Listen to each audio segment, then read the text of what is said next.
Hai semua, salam sejahtera Malaysia, tuan-tuan dan puan-puan semua. Akhirnya satu lagi pendedahan, satu lagi isu yang saya dapat lihat yang berlaku di dalam Perikatan Nasional, di mana bagi menghadapi pilihan raya negeri yang diadakan di 6 negeri pada tahun ini, yang dikabarkan pada bulan Jun akan diadakan di 6 negeri. Jadi sudah pasti semua gabungan parti akan bersedia dengan jentera-jentera parti untuk berhadapan dengan PRN akan datang ini. Nah, persoalannya sehingga hari ini belum terjawab di manakah KJ akan bertanding. Nah, yang menjadi isunya dalam satu artikel ini, bersatu akhirnya buat pengakuan, sudah pinang Khairi Jamaluddin, namun status syahidan masih kabur. Seperti yang kita tahu, KJ kononnya dipinang oleh PN untuk bertanding PRN di Selangor. Dan begitu juga Syahidan Kasim. Jadi bagaimana pula kalau tiba-tiba KJ yang sebelum ini kalah di Rembau. Mereka berdua nih, Syahidan Kasim dan KJ adalah UMNO sebelum ini. Namun bagi Syahidan Kasim, beliau telah melompat menjadi calon bebas, bukan lompat, beliau telah menjadi calon bebas dan menang, dan akhirnya menyertai Perikatan Nasional. Kalau saya tak silap, kalau saya silap, Anda boleh betulkan di ruangan komen. Untuk Khairi Jamaluddin pula, beliau telah kalah di Parlimen Rembau. Setelah beliau kalah, maafkan saya, bukan Parlimen Rembau, tapi di Parlimen Sungai Buloh, KJ sudah kalah, akhirnya beliau pun selepas beliau kalah dan dilihat beliau ini sering mengkritik pimpinan Presiden UMNO dan akhirnya beliau telah dipecat dari UMNO, dibuang dari UMNO, dan pada akhirnya bersatu mengesahkan sudah memberikan tawaran kepada Khairi Jamaluddin untuk bertanding dalam PRN atas tiket PN. Bagaimana pula status bekas pengurusi UMNO Perlis, Syahidan Kasim, yang dikatakan akan bertanding di Selangor pada PRN akan datang masih menimbulkan tanda tanya. Menurut sumber bersatu, pengurusi PN Muhyiddin Yassin sememangnya mempelawak Khairi, yang juga bekas Menteri Kesehatan, untuk bertanding dalam PRN mewakili Perikatan Nasional. Bagaimanapun belum ada keputusan muktamad dicapai. Spekulasi Khairi akan bertanding dalam PRN di Selangor mewakili PN belum muktamad lagi. Khairi tidak memberikan sebarang komitmen. Muhyiddin memang ada mengemukakan pelawaan kepada Khairi, tapi ahli Parlimen Rembau itu mengambil pendekatan tunggu dan lihat. Begitu juga dengan kabar angin, Syahidan Kasim akan bertanding PRN di Selangor juga masih di peringkat awal. Jadi menjadi persoalan lah, adakah PN menunggu jawaban KJ, barulah mereka akan confirmkan bahwa KJ akan bertanding di Selangor untuk pilihan raya negeri tahun ini. Jadi, bagaimana pula dengan Syahidan Kasim? Kalau tiba-tiba KJ bertanding di Selangor, bagaimana pula dengan Syahidan Kasim yang sudah bersama-sama dengan PN, bahkan beliau telah mencukupkan satu kursi di dalam PN, bukan mencukupkan, tapi telah menyumbangkan satu kursi di dalam PN, di mana beliau adalah ahli parlimen. Jadi ini menjadi isu lah di antara KJ ataupun Syahidan Kasim, di mana satu antara mereka yang akan bertanding di Selangor untuk pilihan raya negeri masa akan datang. Jadi saudara-saudara, ini pasti sudah menjadi kejutan ramai orang. Apa komen Anda, tuan-tuan dan bapak semua? Teruskan bersama di dalam channel ini untuk info yang seterusnya. Jangan lupa tekan butang like, share, dan subscribe. Info padu, info hangat disediakan di dalam channel ini. Hai semua, salam sejahtera Malaysia. Selamat datang ke channel Vels Lifestyle. Saudara-saudara, tuan-tuan, dan puan-puan. Sekali lagi kita digemparkan. Sebelum ini, beberapa waktu sebelum ini, yang menyatakan terdapat gerakan untuk menumbangkan Perdana Menteri.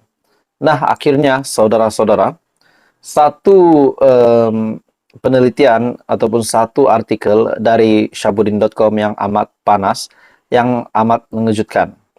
Satu artikel yang pasti luar biasa dan pasti menggemparkan seluruh kepimpinan kepada parti ataupun pemimpin yang kononnya bersama-sama di dalam gerakan tersebut untuk menjatuhkan Datuk Seri Anwar Ibrahim.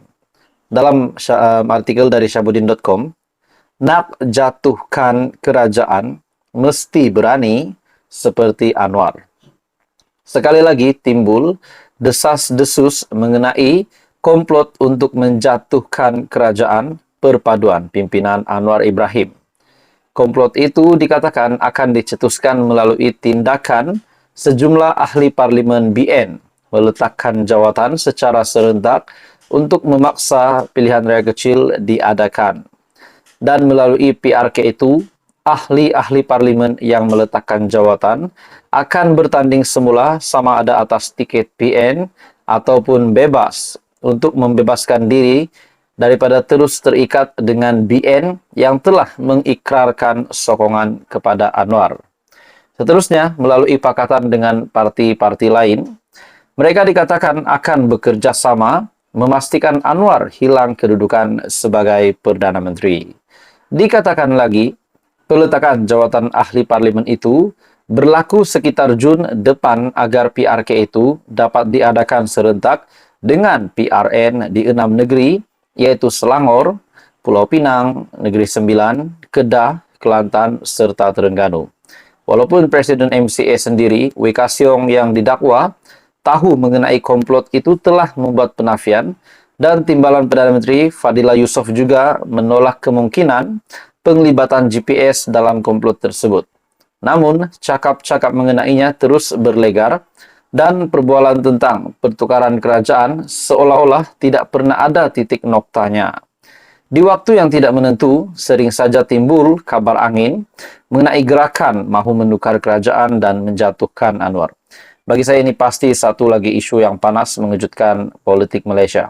Oke, baik saudara-saudara, sebelum saya meneruskan isu panas ini, saya meminta jasa baik Anda untuk bantu channel ini dengan menekan butang like. Anda boleh share video ini kepada ramai orang dan tekan butang subscribe.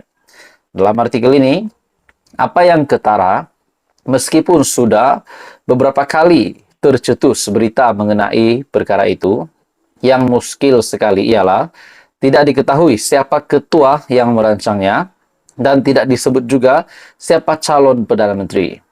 Baik ketika Hadi Awang, Tun Mahathir Mohamad atau pihak lain yang bercakap mengenai hasrat untuk menukar kerajaan. Mereka juga tidak menamakan siapa calon Perdana Menteri yang bakal diangkat untuk menggantikan Anwar. Dalam komplot terbaru yang tercetus, meski dilaporkan bahwa Mahyadin akan jadi Perdana Menteri, kiranya perancangan itu menjadi kenyataan. Tetapi Presiden Bersatu sendiri tidak pernah mengia atau menafikannya sehingga hari ini. Jadi dalam artikel ini, saudara-saudara, tuan-tuan dan bapak semua, dalam masa yang sama, walaupun diketahui bahwa Tun Mahathir memang mahu menjatuhkan Datuk Seri Anwar Ibrahim, tetapi beliau sendiri tidak boleh dinamakan sebagai calon Perdana Menteri, sebab yang ketaranya, Dr. Mahathir bukanlah ahli parlimen. Lebih daripada itu, beliau juga tidak pernah menamakan sesiapa untuk menjadi Perdana Menteri jika Anwar berjaya dijatuhkan. Adakah ini hanyalah akan menjadi mimpi di siang hari, di malam hari, ataupun ini akan terus menjadi mimpi kalau benar ada plot dan gerakan ini? Dan persoalannya, kalau ada gerakan ini, tolong bagi tahu ataupun tolong nyatakan siapakah ketua kepada gerakan ini, ataupun siapakah juga calon Perdana Menteri yang disebutkan, yang dicalonkan di dalam gerakan ini.